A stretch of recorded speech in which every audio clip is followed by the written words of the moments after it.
तो आपने अगर कोई कंपनी में इन्वेस्ट किया है तो आपको ऑन पेपर तो दिख रहा है कि बड़ा ही अच्छा सेल्स है, लेकिन क्या सच में वो जो उसने सेल किया उसके बिहार पे उसको पैसा मिला है या नहीं, अगर ये चेक करना है तो हमको देखना पड़ेगा रिसीवेबल टर्नओवर रेशो।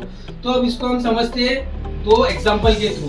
ब्रांड ए और ब्रांड बी, ये दो कंपनी है जो अपने प्रोडक्ट को सेल करे। प्रोडक्ट सपोज साबुन है, वो कंपनी सोप मैन्युफैक्चर करती है या कोलगेट मैन्युफैक्चर करती है और वो दो कस्टमर को सेल कर रही है, ठीक है।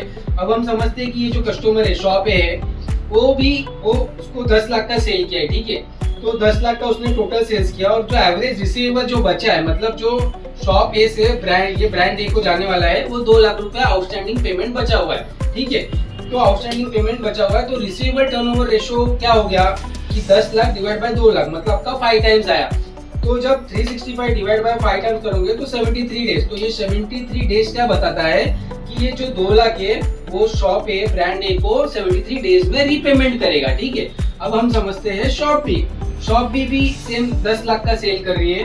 तो यहाँ पे लेकिन जो शॉप बी ब्रांड बी को जो आउटस्टैंडिंग पेमेंट लौटाने वाला है वो 1 लाख रुपए है सिर्फ, ठीक है।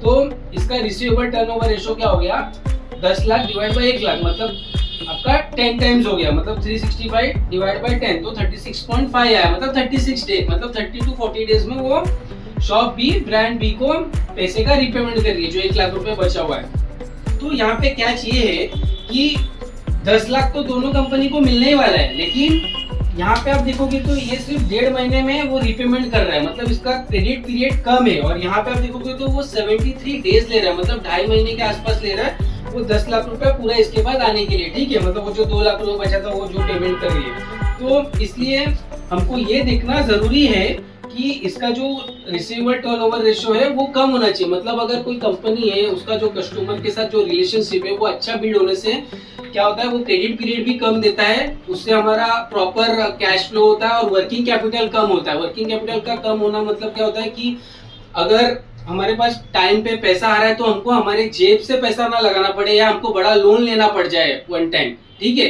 तो इसलिए आप जो भी आपने कंपनी में इन्वेस्ट किया है तो आप उसको देखिए कि उसका रिसीवेबल टर्नओवर रेशियो कम है और फिर आप उस तरीके से इन्वेस्ट करिए कि वो रेड फ्लैग कंपनी नहीं होना चाहिए जिसका टर्नओवर रेशियो बहुत ज्यादा है।